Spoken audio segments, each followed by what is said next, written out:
মাহমুদা দারুল উলুম মাদ্রাসায় যখন আপনার ছোট বাচ্চাটা ফজরের পরে আসবে, আসার পরে উস্তাদ প্রথম যে শিক্ষা দিবে, আলহামদুলিল্লাহি রাব্বিল আলামিন আর রহমানির রহিম মালিকি ইয়াউমিদ্দিন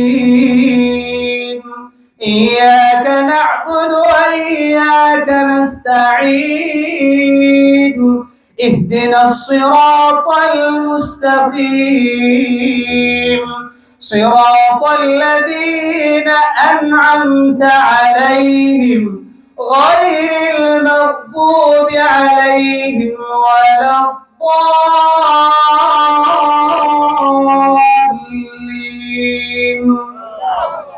এই যে সূরা ফাতিহা শিক্ষা দেওয়া হয়, এটা পবিত্র কোরআনের একটা সূরা, প্রথম সূরা। আমি কোরআনের মান সম্মান নিয়ে, কোরআনের মর্যাদা নিয়ে আলোচনা করব না, সেটা তো বহুত পরের কথা। কোরআনের মর্যাদা এত বেশি, কোরআন নিয়ে আলোচনা শুরু হবে কিন্তু শেষ হবে না। আল্লাহু আকবার বলেন। আমি কোরআনের প্রথম সূরাটার প্রথম শব্দটা আলহামদু, যেটা এই মাহমুদা দারুল উলুম মাদ্রাসায় পড়ানো হয়। আপনি কেন সন্তানকে এখানে দিবেন? কি দামি শিক্ষাটা এখানে দেওয়া হয়, এই শিক্ষার উসিলায় বিনিময়ে কি পাওয়া যাবে, আজকে ভালো করে বুঝে তারপরে এখান থেকে যাবেন। জোরে বলেন ইনশাআল্লাহ। আলহামদুলিল্লাহি রাব্বিল আলামিন, সূরা ফাতিহার প্রথম আয়াতটাই বলি। এই যে আলহামদু, এই সূরাটা কত দামি সূরা। বুখারী শরীফের 4474 নম্বর হাদিস, বর্ণনাকারী হযরত সাঈদ ইবনুল মুআল্লা রাদিয়াল্লাহু তাআলা আনহু। عن سعيد بن المعلى رضي الله تعالى عنه قال كنت أصلي في المسجد فدعاني رسول الله صلى الله عليه وسلم। আমি মসজিদে নববীতে একবার নামাজ পড়ছিলাম, আল্লাহর নবী আমারে ডাক দিলেন। আমি নামাজে থাকার কারণে নবীর ডাকে সাড়া দিতে পারি নাই। নামাজ শেষ করে আমি নবীর কাছে গেলাম। নবী আমারে বললেন, আবু সাঈদ, তোমারে ডাক দিলাম, কেন তুমি আসলা না? আবু সাঈদ বলেন, কুনতু সাল্লি ইয়া রাসূলুল্লাহ, আমি নামাজে ছিলাম, এই জন্য আপনার ডাকে সাড়া দিতে পারি নাই। আল্লাহর নবী বলে, আবু সাঈদ, আমি তোমাকে ডেকেছিলাম, মসজিদ থেকে বের হওয়ার আগে আমি তোমাকে এমন একটা সূরা শিক্ষা দিব, যে সূরাটা পবিত্র কোরআনের সবচাইতে শ্রেষ্ঠ সূরা। বলেন আল্লাহু আকবার। আবু সাঈদ ইবনুল মুআল্লা বলেন, এই কথা বলার পরে আল্লাহর নবী নামাজে দাঁড়াইলেন, আমিও নামাজ পড়লাম। নবীর নামাজ শেষ হয়ে গেল, আমার নামাজ শেষ হয়ে যায়। আল্লাহর নবী মসজিদ নববী থেকে বের হয়ে যাচ্ছেন, এমন সময় আমি ডাক দিয়ে বললাম, ইয়া রাসূলুল্লাহ, আপনি আমাকে পবিত্র কোরআনের শ্রেষ্ঠ সূরাটা শিক্ষা দিবেন বলেছিলেন। আল্লাহর নবী বলেন, হ্যাঁ আবু সাঈদ, আমি বলেছিলাম। তুমি জানোনি ওই সূরাটা হলো ইয়াসসাবুল মাসানি ওয়াল কুরআনুল আযীম। বলেন আল্লাহু আকবার। আল্লাহর নবী বলেন, আবু সাঈদ, পবিত্র কোরআনের সর্বশ্রেষ্ঠ সূরাটা হলো সূরাতুল ফাতিহা, বারবার পঠিত 7টা আয়াত, যেটা পৃথিবীর মধ্যে সবচেয়ে বেশি তিলাওয়াত করা হয়। বলেন সুবহানাল্লাহ। তাহলে এই পৃথিবীর মধ্যে সবচেয়ে বেশি পড়া হয় যে সূরা, সেই সূরার নাম কি? সূরা ফাতিহা। আলহামদুলিল্লাহি রাব্বিল আলামিন, এই সূরাটাই মাহমুদা দারুল উলুম মাদ্রাসায় পড়ানো হয়। জোরে বলেন না আলহামদুলিল্লাহ। কেমন দামি সূরা, ভালো করে শুনেন। হাদিসের কিতাবের নাম সহিহ মুসলিম, মুসলিম শরীফের 2875 নম্বর হাদিস, 2875। এই হাদিসের বর্ণনাকারী হযরত আবু হুরায়রা রাদিয়াল্লাহু তাআলা عن أبي هريرة رضي الله تعالى عنه قال مر رسول الله صلى الله عليه وسلم على أبي بن كعب। আল্লাহর নবী একবার হযরত উবাই ইবনে কাবের পাশ দিয়ে অতিক্রম করতেছিলেন। হযরত উবাই ইবনে কাব ছিলেন সাহাবাদের মধ্যে সবচেয়ে বড় কারি। সুবহানাল্লাহ। হযরত উবাইয়ের তিলাওয়াত এত সুন্দর ছিল, একবার মসজিদে নববীতে বসে উবাই ইবনে কাব কোরআনুল কারীম তিলাওয়াত করতেছেন। আল্লাহর নবী মসজিদে ঢোকার পরে উবাই ইবনে কাব তিলাওয়াত বন্ধ করে বসে আছে। আল্লাহর নবী বলে, উবাই তুমি কেন তিলাওয়াত বন্ধ করলা? হযরত উবাই ইবনে কাব বলেন, ইয়া রাসূলুল্লাহ, ইয়া হাবিবাল্লাহ, যে কোরআন আপনার উপর নাজিল হয়েছে ওই কোরআন আমি আপনার সামনে পড়বো, এটা আমার দ্বারা সম্ভব না। সুবহানাল্লাহ। এবার আল্লাহর নবী নিচের দিকে তাকায়া মুচকি হাসতেছে। এমন সময় আল্লাহ পাক হযরত জিবরাইল আলাইহিস সালামকে পাঠিয়ে দিলেন। সুবহানাল্লাহ। হযরত জিবরাইল এসে বললেন, ইয়া রাসূলুল্লাহ, ইয়া হাবিবাল্লাহ, উবাইকে ডাক দিয়া বলেন, উবাইয়ের তিলাওয়াত শুধু আপনি শুনতে চান না, উবাইয়ের তিলাওয়াত শোনার জন্য আল্লাহ অপেক্ষা করতেছে। সুবহানাল্লাহ। এই হযরত উবাই ইবনে কাবের পাশ দিয়ে নবী যাচ্ছিলেন। হযরত উবাই ইবনে কাবকে ডাক দিয়ে নবী বলেন, ইয়া উবাই ইবনে কাব, আতুহিব্বু আন উআল্লিমান্নাকা সূরাতান লাম ইয়ানজিল ফিত তাওরাত ওয়ালা ফিল ইনজিল ওয়ালা ফিজ জাবুর ওয়ালা ফিল কুরআন মিসলুহা। ও ভাই, তুমি কি পছন্দ করবা নাকি আমি নবী তোমাকে এমন একটা দামি সূরা শিক্ষা দিব যে সূরাটা তাওরাতেও নাজিল হয় নাই, জাবুরেও নাজিল হয় নাই, ইনজিলেও নাজিল হয় নাই, এমন কি এই সূরার মতো দামি সূরা কোরআনে আরেকটাও নাজিল হয় নাই। সুবহানাল্লাহ। হযরত উবাই বলেন, নাম ইয়া রাসূলুল্লাহ, অবশ্যই আপনি আমাকে শিক্ষা দিবেন। এরপর আল্লাহর নবী ডাক দিয়া বলে, উবাই, কাইফা বাদাতাস সালাত, তুমি নামাজে দাঁড়ায়া কোন সূরা দিয়ে নামাজটা শুরু করো? সুবহানাল্লাহ। হযরত উবাই ইবনে কাব বলেন, ইয়া রাসূলুল্লাহ, ক্বারাতুল কিতাব, আমি নামাজে দাঁড়ায়া উম্মুল কিতাব তথা সূরা ফাতিহা তিলাওয়াত করি। সুবহানাল্লাহ। এবার আল্লাহর নবী ডাক দিয়া বলেন, ওয়াল্লাযী নাফসু মুহাম্মাদিন বিয়াদিহি, আল্লাহর ওই সত্তার কসম যার হাতে মুহাম্মাদের প্রাণ, ওই সূরাটা যেটা আল্লাহ তাওরাত, জাবুর, ইনজিল এমনকি কোরআনেও তার মতো সূরা নাজিল করেন নাই, ওই সূরাটা হলো সূরাতুল ফাতিহা। সুবহানাল্লাহ। তাহলে বুঝে থাকলে বলেন, এই সূরার দাম কম না বেশি? আর একটু আস্তে কোন বেশি। কেমন বেশি? আরেকটা হাদিস শোনাই। হাদিসের কিতাবের নাম সহিহ মুসলিম, মুসলিম শরীফের 1762 নম্বর হাদিস। এই হাদিসের বর্ণনাকারী হযরত আবু হুরায়রা রাদিয়াল্লাহু তাআলা আনহু। عن أبي هريرة رضي الله تعالى عنه قال قال رسول الله صلى الله عليه وسلم, হযরত আবু হুরায়রা বলেন, আমি এবং অন্যান্য সাহাবারা সহ নবীর মজলিসে বসা, বাইনামা কাঈদুন ইনদান নবী সাল্লাল্লাহু আলাইহি ওয়াসাল্লাম, আমরা নবীর মাঝখানে বসা, জিবরাইল আলাইহিস সালাম আয়েশা বসলেন। সুবহানাল্লাহ। হযরত জিবরাইল আলাইহিস সালাম নবীজির পাশে বসলেন। ফাসামি'a নাকিজাম মিন ফাওকিহি, হঠাৎ করে আসমানের উপর থেকে বিকট একটা আওয়াজ শুনতে পাইলাম। আমরা সবাই আসমানের দিকে তাকাইলাম। কিসের আওয়াজ?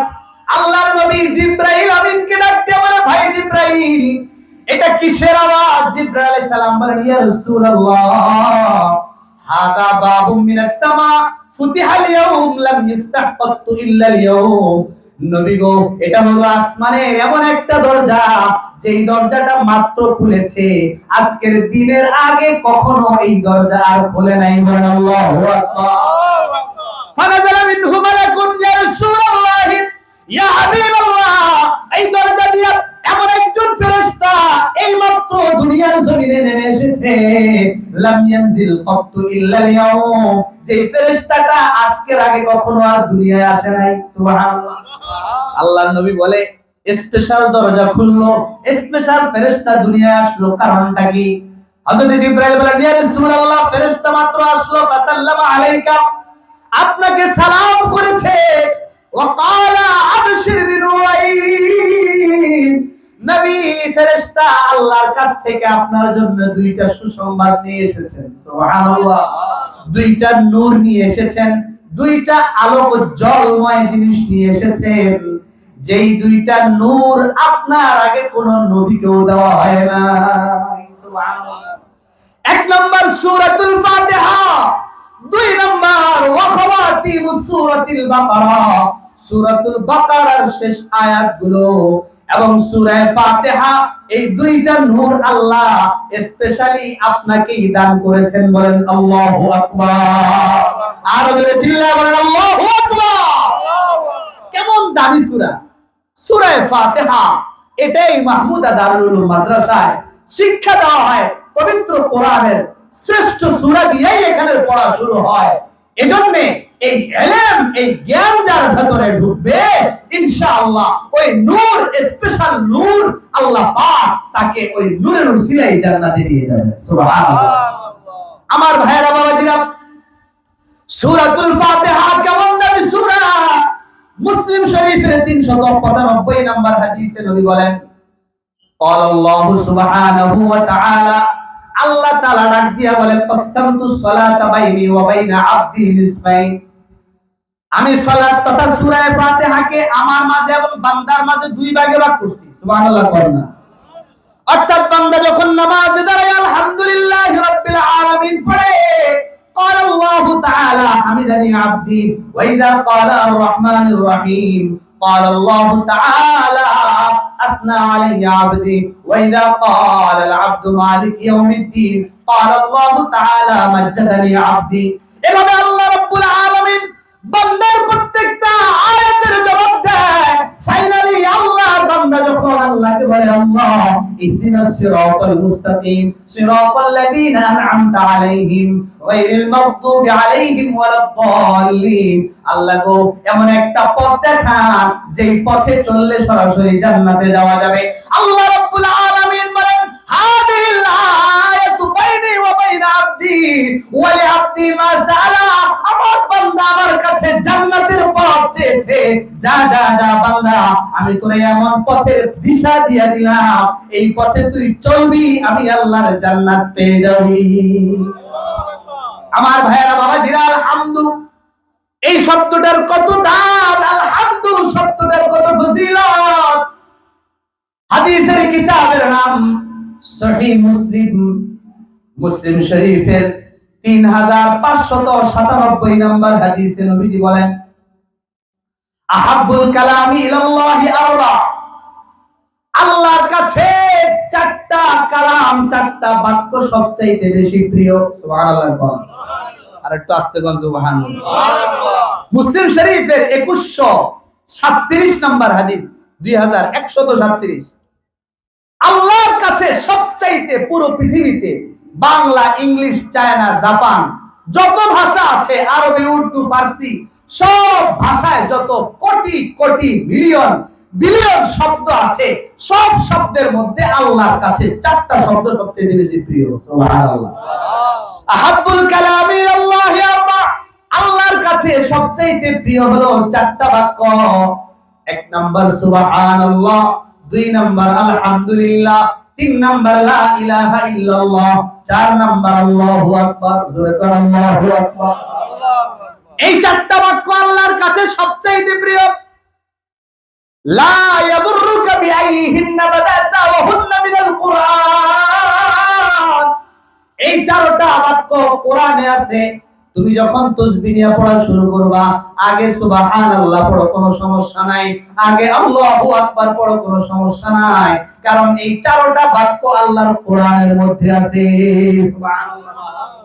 এরপরে হাদিস তিরমিজি শরীফের 3597 নম্বর হাদিস, বর্ণনাকারী হযরত আবু হুরায়রা রাদিয়াল্লাহু তাআলা আনহু, عن أبي هريرة رضي الله عنه قال قال رسول الله صلى الله عليه وسلم لا نقول سبحان الله والحمد لله ولا إله إلا الله والله أكبر। আল্লাহর নবী বলেন, সুবহানাল্লাহ, আলহামদুলিল্লাহ, লা ইলাহা ইল্লাল্লাহ, আল্লাহু আকবার বলা আহাব্বু ইলাইয়া মিম্মা তালাত আলাইহিশ শামসু, আমার কাছে সূর্যের নিচে যত কিছু আছে, অর্থাৎ দুনিয়ার মধ্যে যা আছে সবচাইতে বেশি প্রিয়। সুবহানাল্লাহ। আল্লাহর কাছে প্রিয়, জোরে বলেন কয় বাক্য? আরো জোরে। নবীজির কাছেও চারটা। এখন প্রশ্ন হলো, আল্লাহর কাছে চারটা বাক্য প্রিয়, নবীজির কাছে চারটা বাক্য প্রিয়, এর ফজিলতটা কি? হাদিসের কিতাবের নাম সহিহুল জামি'। এই কিতাবের 1718 নম্বর হাদিস, 1718 নম্বর হাদিস। এই হাদিসের বর্ণনাকারী হযরত আবু সাঈদ খুদরি রাদিয়াল্লাহু তাআলা عن أبي سعيد الخدري رضي الله تعالى عنه قال قال رسول الله صلى الله عليه وسلم إن الله اصطفى من الكلام أربعة। যত কথা আছে সমস্ত কথার বাক্যের মধ্য থেকে আল্লাহ মাত্র 4টা বাক্যকে নিজের জন্য নির্বাচন করে নিয়েছেন। সুবহানাল্লাহ। এক নাম্বার সুবহানাল্লাহ। প্রশ্ন হলো আল্লাহ কেন নির্বাচন করলেন? ইযা ক্বালা আল-আবদু সুবহানাল্লাহ কাতাবাল্লাহু লাহু 20 হাসানা ওয়া হুত্তাত আনহু 20 সাইয়্যা। যখন বান্দা পড়ে সুবহানাল্লাহ, জোরে বলেন না সুবহানাল্লাহ। আরে ভাই এতগুলো মানুষ আরো জোরে আওয়াজ করে বলেন না সুবহানাল্লাহ। নবী বলেন যখন বান্দা একবার পড়ে সুবহানাল্লাহ, এই যে আপনারা পড়লেন, সাথে সাথে রব্বুল আলামিন ডান পাশের আমলনামায় 20টা নেকি লিখে দিয়েছেন। সুবহানাল্লাহ। ওয়া হুত্তাত আনহু 20 সাইয়্যা, আল্লাহ 20টা গুনাহ মুছে দিয়েছেন। ওয়া ইযা ক্বালা আল-আবদু লা ইলাহা ইল্লাল্লাহ ফামাসালু যালিক ওয়া ইযা ক্বালা আল-আবদু আল্লাহু আকবার, আল্লাহু আকবার। যখন বান্দা পড়বে আল্লাহু আকবার, যখন বান্দা একবার পড়বে লা ইলাহা ইল্লাল্লাহ, সাথে সাথে 20টা নেকি লিখে দিবেন, 20টা গুনাহ maaf করে দিবেন। সুবহানাল্লাহ। ওয়া ইযা ক্বালা আল-আবদু আলহামদুলিল্লাহি রাব্বিল আলামিন, যখন বান্দা একবার পড়বে আলহামদুলিল্লাহি রাব্বিল আলামিন কাতাবাল্লাহু লাহু 30 হাসানা, আল্লাহ রাব্বুল আলামিন তার জন্য 30টা নেকি লিখে দিবেন। ওয়া হুত্তাত আনহু 30 সাইয়্যা, এবং তার জন্য তার বাম পাশের গুনাহ থেকে 30টা গুনাহ আল্লাহ মুছে দিবেন। সুবহানাল্লাহ। তাহলে দেখেন সুবহানাল্লাহ 20 নেকি 20 গুনাহ maaf, লা ইলাহা ইল্লাল্লাহ 20 নেকি 20 গুনাহ maaf, আল্লাহু আকবারে 20 নেকি 20 গুনাহ maaf, আলহামদুলিল্লাহ 30 নেকি 30 গুনাহ maaf। সুবহানাল্লাহ। তাহলে আলহামদুলিল্লাহ দাম কম না বেশি? আরো জোরে কম না বেশি? এই দামি কোরআন, দামি শিক্ষা, দামি সূরা এই মাদ্রাসায় শিক্ষা দেওয়া হয়। এজন্য সন্তানদেরকে যদি এই শিক্ষায় শিক্ষিত করতে পারেন, রব্বুল আলামিন আপনার সন্তানকে পৃথিবীর শ্রেষ্ঠ সন্তান হিসেবে কবুল করবে এবং পরকালে জান্নাতি বান্দা হিসেবে কবুল করবে। বলেন সুবহানাল্লাহ। ছেলেদেরকে মাদ্রাসায় দিবেন তো ইনশাআল্লাহ? আরো জোরে বলেন না ইনশাআল্লাহ? মাদ্রাসায় আমরা সকলে সন্তানদেরকে দিব কেন? ওই যে জাহান্নাম থেকে নিজেরা বাঁচবো, সন্তানদেরকে বাঁচাবো, পরিবারকে বাঁচাবো। বলেন ইনশাআল্লাহ। কেমন জাহান্নাম? ওয়াকুদুহান নাস ওয়াল হিজারা। আল্লাহ বলেন যেই জাহান্নামের জ্বালানি হবে মানুষ, যেই জাহান্নামের জ্বালানি হবে পাথর, যেই জাহান্নামের দারোয়ান থাকবে কঠোর হৃদয়ে, তাদের দিলের ভিতরে কোনো দয়া থাকবে না, কোনো মায়া থাকবে না, কোনো মহব্বত থাকবে না। তিরমিজি শরীফের 2586 নম্বর হাদিসে আল্লাহ নবী মুহাম্মদুর রাসূলুল্লাহ সাল্লাল্লাহু আলাইহি ওয়াসাল্লাম বলেন, জাহান্নামে যদি হয়ে যাও, জাহান্নাম থেকে যদি বাঁচতে না পারো, কেমন শাস্তি সেখানে ভোগ করতে হবে জানো? সেই শাস্তিটা হলো জাহান্নামে তোমাকে এমন ক্ষুধা দেওয়া হবে যে ক্ষুধার তাড়নায় আল্লাহকে বলবা আল্লাহ খাবার দেন, আল্লাহ তোমারে খাবারের জন্য কাঁটাওয়ালা ফল দিবে, জাক্কুম ফল দিবে, সেটা খাওয়ার পরে তোমার গলায় আটকে যাবে। আল্লাহর কাছে পানি চাইবা, আল্লাহ পানি দেন। আল্লাহ খাওয়ার জন্য ইউগাসুন, আল্লাহ পাক তাকে এমন গরম পানি দেওয়া হবে, ফায়ুগাসুন আল হামিম বিকালালিবিল হাদিদ, যে ফুটন্ত গরম পানির মধ্যে থাকবে লোহার তার কাটা, লোহার তার কাটাওয়ালা গরম পানি, ফুটন্ত পানি যখন চেহারার সামনে নিয়ে যাবে, ওই পানির তাপে তার পুরো চেহারা চামড়াগুলো ঝলসে যাবে। এরপরে ঢক ঢক করে যখন পানিগুলো গিলে ফেলবে, সাথে সাথে গলার ভেতর থেকে নাড়ি ভুঁড়ি সব বলে পিছনের রাস্তা দিয়ে বের হয়ে যাবে। বলেন নাউজুবিল্লাহ। এমন ভয়াবহ আযাব আল্লাহ পাক জাহান্নামে প্রস্তুত করে রেখেছেন। এজন্য আল্লাহ দয়া করে বলেন, বান্দা এই জাহান্নাম থেকে বাঁচো, নিজে বাঁচো, সন্তানদেরকে বাঁচাও, পরিবারকে বাঁচাও, নিজের ঈমানকে মজবুত করো, এমন ভাবে ঈমান মজবুত করো, কোরআনের সাথে এমন ভাবে সম্পর্ক রাখো, সন্তানগুলোর কোরআনের সাথে সম্পর্ক করাও, কোরআনের শিক্ষায় শিক্ষিত করো, তাহলে আমি আল্লাহ দয়া করে জাহান্নাম থেকে বাঁচাই দিব। সুবহানাল্লাহ। তাহলে বলেন দেখি, কোরআনের সাথে সম্পর্ক রাখবো তো ইনশাআল্লাহ? কারা কারা রাখবেন না একটু হাত দেখান দেখি।